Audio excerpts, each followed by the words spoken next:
हरे कृष्णा। आज मैं आपके लिए एक अनूठे ही भगत की कथा लेकर के आया हूँ। अनूठा भगत मैं इसलिए कह रहा हूँ कि इस भगत का और भगवान का जो आपस का संबंध था, जो रिश्ता था, एक बड़ा ही अलग प्रकार का रिश्ता था। ये भगत बहुत ही सरल स्वभाव का, सीधा साधा व्यक्ति था और भगवान इसे बहुत पसंद करते थे। आप देखेंगे इस कथा में कि इस भक्त को भगवान किस प्रकार से परेशान भी करते थे और उसको परेशान करके आनंदित होते थे।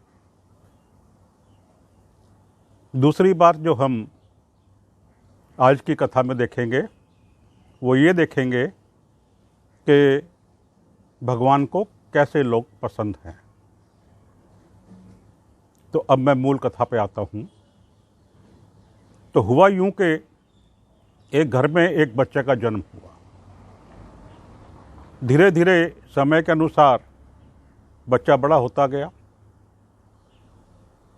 18-20 साल की उम्र हो गई बच्चे की। इस बच्चे में शुरू से ही भूख बहुत ज़्यादा थी, खाना बहुत ज़्यादा खाता था बचपन से ही। और जब 18-20 साल का हो गया तो खाने का कोई अंत ही नहीं था। और जैसा कि हम सब जानते हैं कि बहुत ज़्यादा खाने वाले प्रायः आलसी भी हो जाते हैं, उसी प्रकार से ये लड़का ही बहुत आलसी हो गया था। कोई काम धंधा नहीं करता था, सारा दिन खाता रहता था।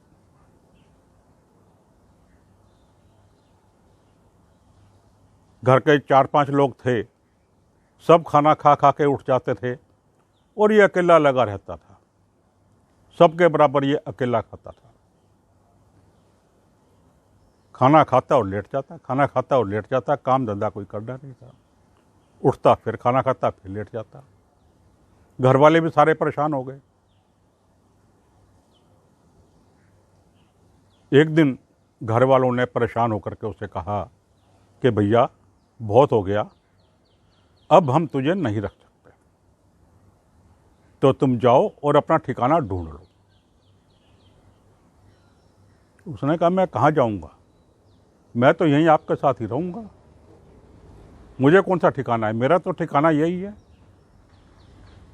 घर वाले बहुत बुरी तरह परेशान हो चुके थे। कहने लगे कि नहीं, हमारे साथ हमने तुझे नहीं रखना, तू जा और जा करके अपना ठिकाना ढूंढ ले। जब घर वाले नहीं माने तो मरता क्या ना करता, चल दिया कि चलो कहीं ना कहीं कोई तो ठिकाना मिलेगा। गया, आधा घंटा पौना घंटा घूमता फिरता रहा, फिर लौट आया घर। घर वाले कहने लगे तू फिर आ गया। तो लड़का कहने लगा कि भाई बात ये है, मुझे लगा कि उस टाइम तो आप लोगों ने गुस्से में कह दिया, लेकिन मेरे जाने के बाद आप लोगों को पश्चाताप हुआ होगा कि हमने उसको घर से निकाल दिया। तो आप लोग दुखी ना हो, परेशान ना हो, इसलिए मैं वापस आ गया। घर वाले कहने लगे हमें कोई दुखी नहीं है, हमें कोई पश्चाताप नहीं है, तू जा यहाँ से, हमारा पीछा छोड़, जा और अपना कोई ठिकाना ढूंढ ले। बोला कोई बात नहीं, सोच लो दोबारा, कोई जल्दी नहीं है, मैं चला जाऊंगा, जाने में क्या दिक्कत है, तुम सोच लो दोबारा अच्छे। तो हमने सोच लिया अच्छे तरीके से, खूब सोच समझ के हमने कहा है, तो तू हमारे ऊपर कृपा कर और तू जा। चल दिया, दोबारा चल दिया। जा रहा था, मस्त हुआ कि देखे जाएगी जो होएगा। आगे एक मंदिर मिला। मंदिर के बाहर एक संत बैठे हुए थे, हट्टे कट्टे, मस्त। गया, उन्हें प्रणाम किया। प्रणाम करके पूछा कि महाराज आप कौन हो। उन्होंने कहा हम यहाँ मंदिर के पुजारी हैं। बोले अच्छा, आप मंदिर के महंत जी हैं। बोले हाँ, हम महंत जी हैं। तो आप कहाँ रहते हैं? महंत जी ने कहा हम यही मंदिर में रहते हैं। तभी उसने देखा मंदिर से 3-4 हट्टे कट्टे, कोई सफ़ेद कपड़ों में, कोई भगवा कपड़ों में निकल करके आए, वो भी अच्छे हट्टे कट्टे थे। उसने देखा उनको, देख के सोचने लगा खाए पिए लगते ये भी अच्छे तरीके से। आकर के गुरुजी के पास बैठ गए वो। उसने पूछा उनसे, जो महंत जी थे, कि गुरुजी ये सब कौन हैं? उन्होंने कहा ये हमारे चेले हैं, हमारे शिष्य हैं। कहा ये आपके शिष्य हैं? बोले हाँ। तो ये क्या करते हैं? ये भगवान का नाम लेते हैं। ये खाते पीते क्या हैं? मंदिर में पंगत लगती है, भगवान का भोग लगता है, फिर पंगत लगती है, पंगत में खाते हैं आराम से। उसने सोचा कि ये तो बड़ा अच्छा काम है, मंदिर में पंगत लगती है, पंगत में बैठ के आराम से खाओ, भगवान का नाम लो, काम नहीं धंधा नहीं। उसने कहा कि गुरुजी क्या मैं भी यहाँ रह सकता हूँ मंदिर में? उन्होंने कहा हाँ रह जाओ, कोई दिक्कत नहीं है, मंदिर तो सबके लिए खुला है। बन गई बात अब तो, बस ठीक है मैं यहाँ मंदिर में ही रहूँगा, मन ही मन सोचा। बड़ा धन्यवाद किया गुरुजी का। धन्यवाद करने के बाद गुरुजी से पूछने लगा, गुरुजी कितनी पंगत होती हैं यहाँ? गुरुजी ने कहा 5 पंगत होती हैं। 5 पंगत। पंगत का मतलब भगवान को भोग लगने के बाद पहले एक लाइन में लोग बैठेंगे, भोजन करेंगे, उठ जाएंगे, फिर दूसरे बैठेंगे, फिर तीसरे, 5 पंगत। तो कहने लगा गुरुजी अच्छा एक बात तो बतलाओ, क्या एक ही पंगत में खा सकते हैं या 5 पंगत में भी खा सकते हैं? गुरुजी ने घूर कर देखा उसकी तरफ, देख के कहने लगे तुम इतना खाते हो? गुरुजी से बस आपकी कृपा है, कहने लगा। गुरुजी भी कहने लगे अच्छा ठीक है कोई बात नहीं, तुम 5 की 5 पंगत में खा लिया करो, कोई अर्ज नहीं है, पेट भर के खाओ, आराम से रहो। बड़ा खुश हुआ, चला गया मंदिर में, एक स्थान वहाँ मिल गया रहने के लिए, रहना शुरू हो गया। अब मंदिर में 5 पंगत भोजन लगे, 5 पंगत बैठ करके बड़े आराम से प्रेम से भोजन करे, काम धंधा कोई है नहीं, बैठ करके अपने भगवान का नाम लिया, खाया पिया, मस्ती करी, सो गए, उठ के बैठ गए, भगवान का नाम लेते रहे। बड़ा खुश, बहुत खुश, और उसे क्या चाहिए था? कोई रोकने वाला नहीं, कोई टोकने वाला नहीं। 5-7 दिन गुजर गए इस तरीके से, बड़े आनंद में। एक दिन सुबह उठा सो करके, तो देखा आज मंदिर में कोई चहल पहल नहीं है। चलो थोड़ी देर के बाद देखा कि आज तो कोई खाना बनने की खुशबू भी नहीं आ रही। अच्छा देखिए, आप कभी भी नोटिस करना, जो लोग ज़्यादा खाते हैं, खाने पीने के शौकीन होते हैं, उनका नाक भी बहुत तेज होता है। सूंघ करके पता लगा लेते हैं कि कहाँ क्या बन रहा है। इसी प्रकार से इसका नाक भी बहुत तेज था, सूंघ लेता था पहले ही कि आज क्या बन रहा है प्रसाद में। उस दिन देखा कि आज तो कोई खुशबू नहीं है, कहीं कुछ नहीं बन रहा। चौके की तरफ गया, किचन की तरफ, देखा चूल्हे ठंडे पड़े हैं, कोई काम नहीं हो रहा, कुछ नहीं हो रहा, कुछ नहीं बन रहा। बड़े आश्चर्य में हुआ कि ये क्या हुआ। देखा सब लोग बैठे अपने माला लेके सीताराम सीताराम सीताराम सीताराम भगवान का नाम ले रहे, जाप कर रहे। सोचा शायद कुछ देर हो गई होगी, आज खाना देर से बनता होगा। आधे पौने घंटे के बाद फिर गया, चूल्हे ठंडे, बर्तन उल्टे। देखा तो जो खाना बनाने वाले थे वो भी माला हाथ में लेके सीताराम सीताराम सीताराम सीताराम सीताराम सीताराम जाप कर रहे हैं।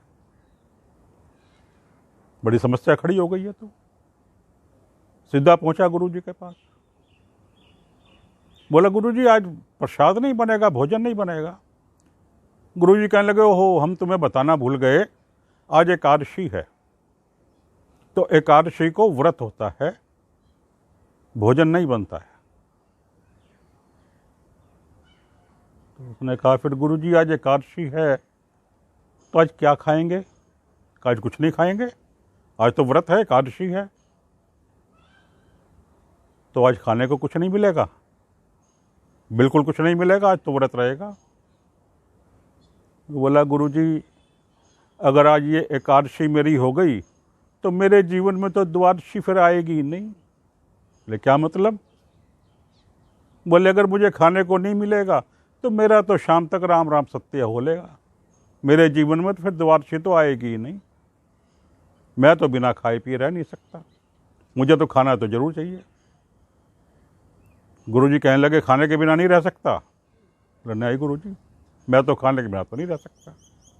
उन्होंने कहा अच्छा बना लेगा खाना? बोला कोशिश कर लूँगा गुरुजी, अब बरता क्या ना करता बना ही लूँगा। गुरुजी ने भंडारे से उसको 2.5 सेर आटा, चावल, थोड़े से नमक, मिर्च, मसाला, घी, थोड़ा गुड़, आलू, सारा सामान दिलवा दिया। कहने लगे अच्छा तुम ऐसा करो, ये सारा सामान लेकर के नदी के किनारे चले जाओ और वहाँ पेड़ के नीचे बैठ करके वहाँ भोजन बना लेना, और भोजन बना करके पहले भगवान को भोग लगाना और उसके बाद खुद भोजन करना। बहुत अच्छा गुरुजी। फटाफट सामान लेकर के नदी के किनारे पहुँच गया, पहुँच करके पेड़ के नीचे एक चूल्हा बनाया और चूल्हा बना करके भोजन बनाया। जैसा कच्चा पक्का बना सकता था बना लिया। पहली बार ज़िंदगी में भोजन बनाया, टाइम भी ज़्यादा लग गया, भूख लग गई बहुत ज़ोर से।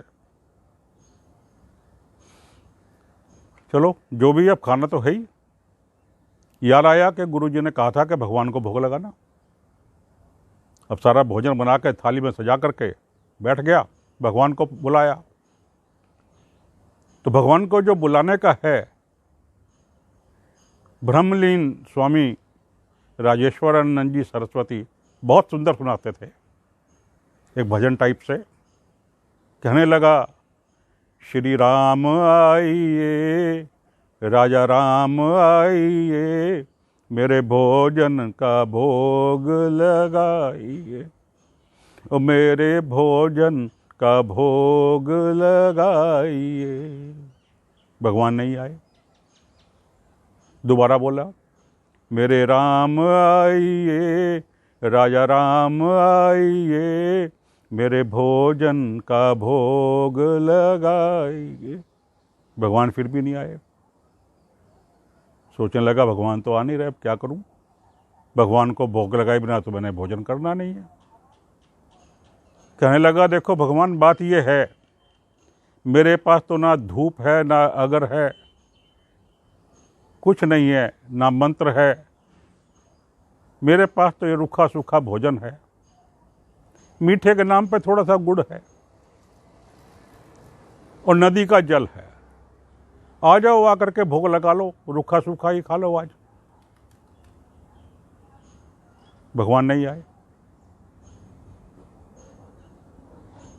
सोचा कि अच्छा ठीक है, भगवान इसलिए नहीं आ रहे कि यहाँ ये रूखा सूखा क्यों खाऊं, मंदिर में मिलेगा, 56 भोग मिलेगा, वहाँ खाऊंगा। बोला भगवान एक बात सुन लो, इस भ्रम में ना रहना कि आज भी मंदिर में 56 भोग मिलेगा। आज मंदिर में सब कुछ बंद है, कोई भोजन नहीं बन रहा है, पहले बतला दूं। आज तो जो है ये मेरे पास रूखा सूखा ही भोजन है और नदी का जल है। अगर मंदिर के भरोसे रहोगे तो आज तो भूखे ही रहोगे।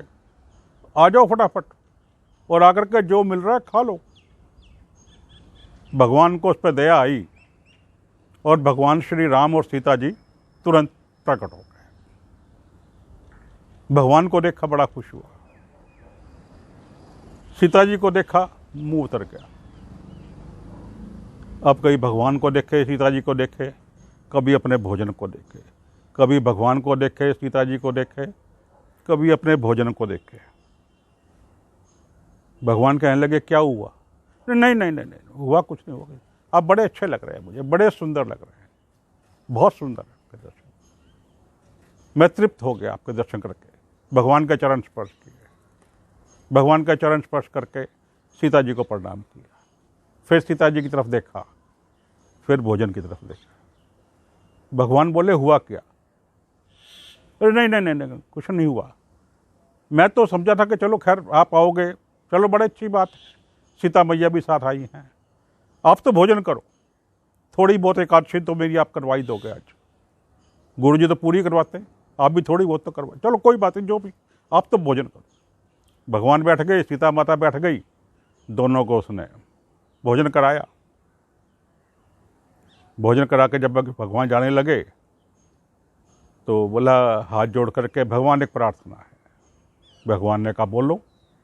बोला भगवान देखो ऐसा है, बहुत ज़ोर से भूख लगी होती है, तो आप इतनी देर ना किया करो, आप जल्दी आ जाया करो, ताकि बहुत देर तक भूखा ना रहना पड़े।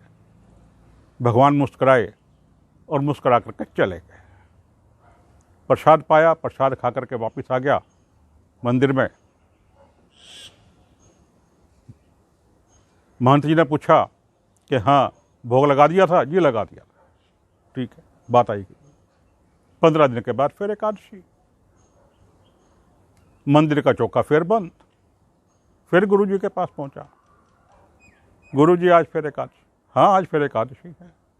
तो ठीक है, तुम भंडार से सामान ले लो और जा करके अपना नदी के किनारे बैठ करके भोजन बना लो और भगवान का भोग लगा के खा लो। बोला गुरु जी एक विनती थी, हाथ जोड़ के कहने लगा। गुरु जी बोले बोलो। बोला सामान थोड़ा सा बढ़वा दो, क्योंकि वहाँ 2-2 भगवान आते हैं। गुरु जी ने कहा 2-2 भगवान आते हैं? बोले हाँ गुरु जी 2-2 भगवान आते हैं, थोड़ा सा सामान बढ़वा दो। गुरु जी ने सोचा चलो पेट नहीं भरा होगा, भूख ज़्यादा हो गई, बढ़ा देते हैं। उन्होंने कहा ठीक है, तू 3.5 सेर आटा ले ले, 2.5 सेर की जगह, बाकी सामान ले ले सारा वहाँ से। ठीक है गुरु जी, बहुत बहुत। 3.5 सेर आटा लिया, आलू लिए, नमक मिर्च मसाला लिया, घी लिया, गुड़ लिया, पहुंच गया वहीं पेड़ के नीचे नदी किनारे। भोजन बनाया बड़े प्रेम से, भोजन बना के थाली में सजा करके बैठ करके बोलने लगा, श्री राम आइए, राजा राम आइए, सीता राम आइए, मेरे भोजन का भोग लगाई। तुरंत आ गए भगवान, तुरंत। भगवान श्री राम, बाईं ओर सीता जी और दाईं ओर लक्ष्मण जी, तीनों आ गए। अब उसने देखा कि 3 भोजन देखा,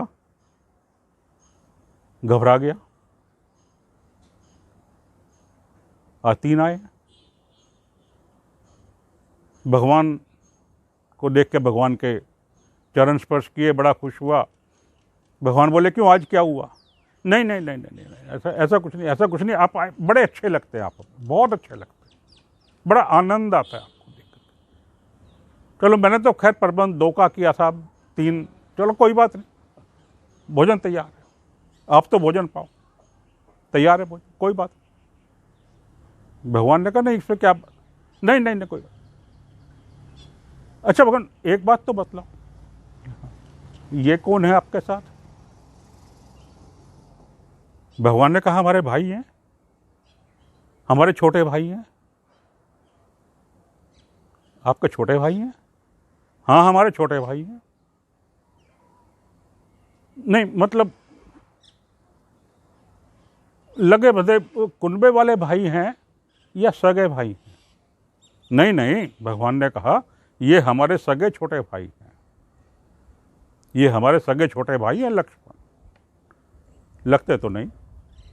भगवान ने कहा क्या मतलब?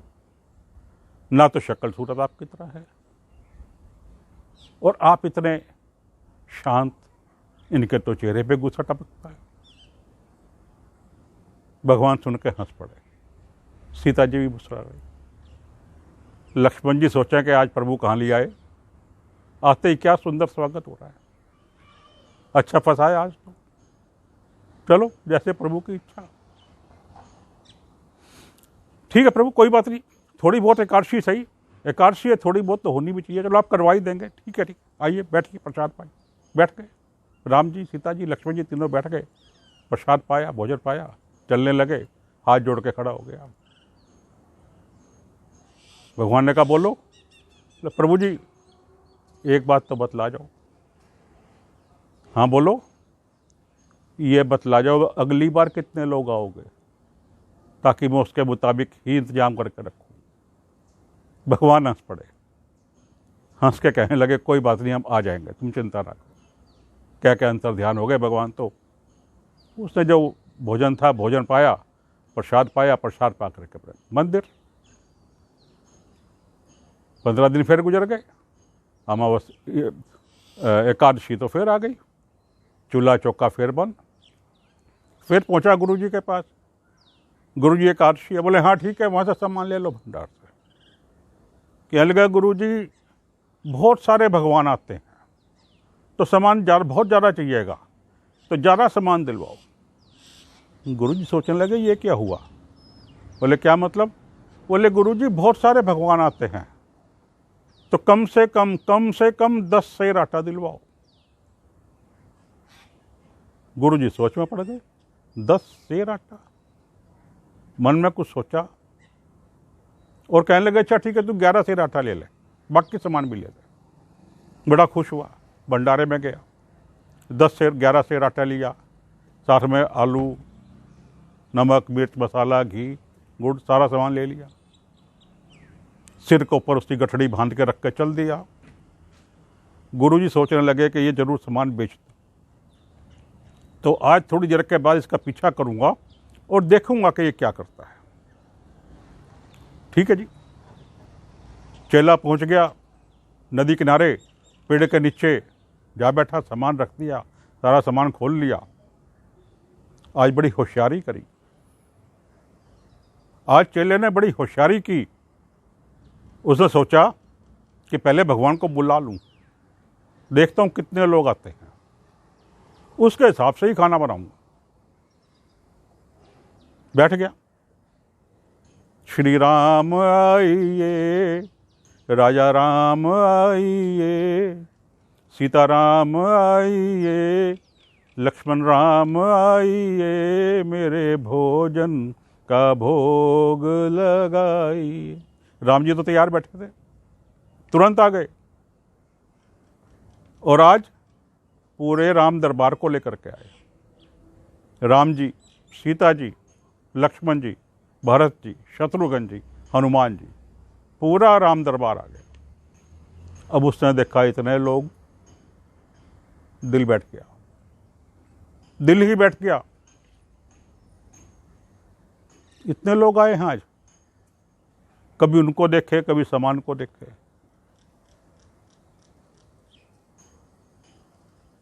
भगवान के पांव छुए, भगवान को प्रणाम किया। भगवान ने कहा क्यों, क्या हुआ, ऐसा क्या देख रहे हो। नहीं नहीं नहीं नहीं नहीं भगवान कुछ नहीं। नहीं नहीं फिर भी क्या देख रहे थे। आज प्रभु इतने लोग। हाँ हाँ, सीता जी को तुम जानते हो, लक्ष्मण जी को तुम जानते हो, ये मेरे भाई, छोटे भाई भरत हैं, ये मेरे छोटे भाई शत्रुघ्न है, ये हनुमान है। अच्छा, लेकिन प्रभु एक बात है, बोलो।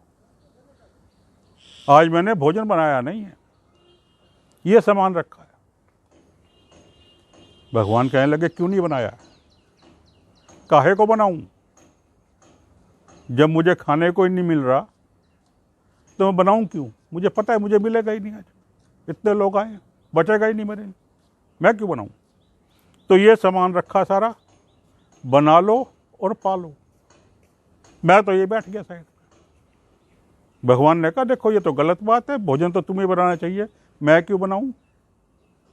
जब मुझे मिलना ही नहीं तो मैं बनाऊं भी क्यों। बना लो और खा लो, सामान दे दिया है सारा। और आज तो आपने हद ही कर दी। आदमी औरत तो जो आए हैं, बंदर को भी साथ ले आए, हद ही हो गई है। तो भगवान हंसने लगे। भगवान कहने लगे भाई कोई बात नहीं, ठीक है, आज भगत नाराज है, बनाओ भोजन, आज हम खुद ही बनाएंगे सब मिल करके। वो तो श्रीमान जी जाकर के पेड़ के नीचे आंखें बंद करके बैठ गया। अब भरत जी भोजन बनाने लगे। हनुमान जी ने अपनी पूंछ से पेड़ के नीचे जगह साफ की, चूल्हा बनाने लगे वहां पे। लक्ष्मण जी बेचारे जंगलों में चल दिए लकड़ियाँ इकट्ठी करने के लिए। शत्रुघ्न जी बैठ करके आलू छीलने लगे, काटने लगे, बाकी खाने की तैयारी करने लगे। सीता माता भोजन परसने की तैयारी करने लगे। लग गए सब लोग भोजन बनाने में। अब वो पेड़ के नीचे आंखें बंद करके बैठा। भगवान ने पूछा, भैया आंखें तो खोल ले, आंखें क्यों बंद कर रखी? जब हमें भोजन खाने को ही नहीं मिल रहा तो हम आंखें खोल के देखें भी क्यों कि कौन बना रहा है, क्या बना रहा है? ठीक है, तुम बना लो और पालो, हम क्यों देखे जा? हमें कौन सा मिलना है जो हम देखें? भगवान मुस्कुरा पड़े, आंखें बंद करके बैठ गया। भोजन की तैयारी चल रही, सीता माता परसने की तैयारी कर रही। जब बड़े बड़े ऋषि मुनियों ने, देवी देवताओं ने देखा कि आज तो माता सीता अपने हाथ से भोजन परोसेंगी, तो दूर दूर के ऋषि मुनि वहां प्रकट हो गए। प्रार्थना करने लगे कि माता आज तो प्रसाद हमें भी मिले। स्वर्ग लोक से देवी देवता उतर आए, माता आज तो हम भी प्रसाद पाएंगे आपके हाथ से। अब जब आंखें बंद करे करे आवाज सुनी कि ये तो बहुत से लोगों की आवाजें हैं, आंखें खोल के देखा, सारे ऋषि मुनि देवी देवता लाइन लगा के खड़े हैं, हमें भी प्रसाद देना, हमें भी प्रसाद देना। सोचा ये तो हो गया बेड़ा गर्क बंटा धार, थोड़ा बहुत कुछ मिलता वो ये नहीं मिलने देंगे। गई कहानी, बैठ गया। उधर गुरुजी अपने साथ दो चार अपने शिष्यों को लेकर के चले के देखता हूं क्या करता है, वो सामान को बेचता है, क्या करता है। आप पहुंचे वहां, आकर के देखा कि चेला पेड़ के नीचे बैठा है और सामान सारा यूं का यूं रखा है। वो कहने लगे अपने चेले से कि क्यों, ये क्या मतलब है? सामान सारा रखा है, तुम आंखें बंद करके बैठे हो, ऐसे कैसे बैठे हो? उसने आंखें खोली, देखा कि गुरुजी हैं। हाथ जोड़ के गुरुजी को प्रणाम किया। प्रणाम करके कहने लगा, गुरुजी आपने मेरे साथ ये क्या करा? देखिए कितने भगवान आपने मेरे पीछे लगा दिए हैं। अब इतने भगवान का भोजन मैं अकेला कैसे बनाऊं? तो वो ठीक है, अपना भोजन अब सब खुद बना रहे हैं। गुरुजी को कोई नजर ना आए कि भगवान तो हर एक को नजर नहीं आते। गुरुजी कहने लगे, हमें तो नजर नहीं आ रहे भगवान, कहाँ है भगवान? तो भगवान से कहने लगा, भगवान मेरे गुरुजी को नजर आओ। भगवान बोले, नहीं, हम तुम्हारे गुरुजी को नजर नहीं आ सकते। चेला बोला, क्यों भगवान? ये हमारे गुरुजी हैं, बड़े ज्ञानी हैं, बहुत नॉलेज है इनको, हमें तो कुछ भी नहीं पता, तो इन्हें भी नजर आओ। भगवान बोले, ठीक है, ये बहुत बड़े ज्ञानी हैं, इन्हें बहुत नॉलेज है, लेकिन हम इन्हें नजर नहीं आ सकते। चेला कहने लगा, क्यों? मेरे गुरुजी को नजर क्यों नहीं आ सकते? भगवान बोले, क्योंकि इनका हृदय सरल नहीं है, इनका मन सरल नहीं है, इसलिए हम इन्हें नजर नहीं आ सकते। तभी गुरुजी कहने लगे, क्या कह रहे हैं भगवान?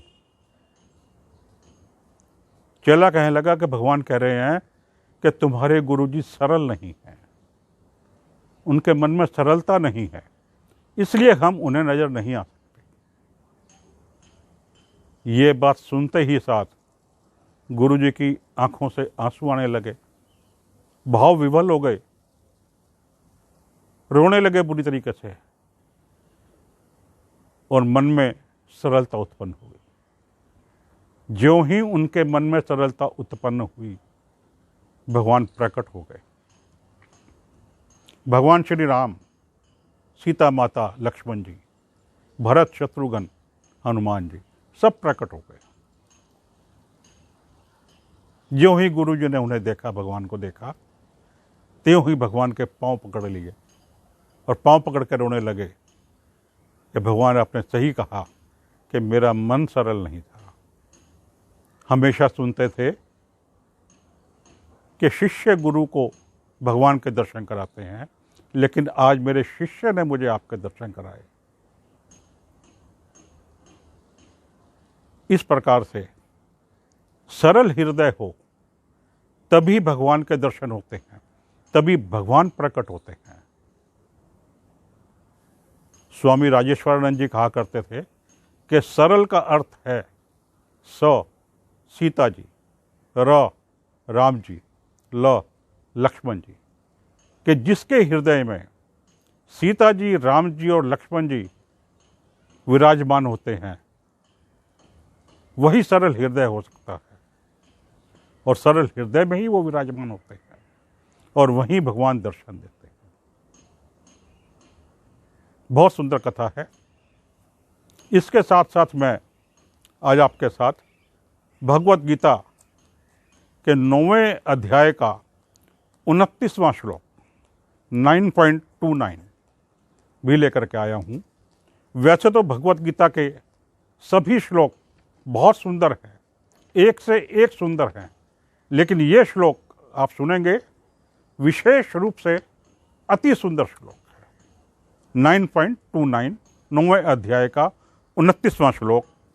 समोहम सर्वभूतेषु नामे द्वेष्योस्ति न प्रिय ये भजन्ति तु मा भक्त्या मयि ते तेषु चाप्यहम्।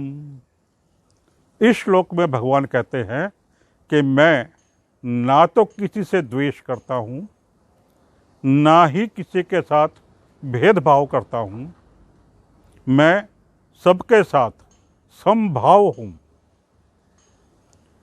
जो कोई भी भक्तिपूर्वक मेरी सेवा करता है वो मेरा मित्र है, मुझ में ही समाहित है, मुझ में ही स्थित है और मैं भी उसका मित्र हूँ। तो इस प्रकार से भगवान कहते हैं कि जो भी भक्तिपूर्वक मेरी सेवा करता है वो मेरा मित्र है और मैं भी उसका मित्र हूँ। मन में भक्ति कब आएगी?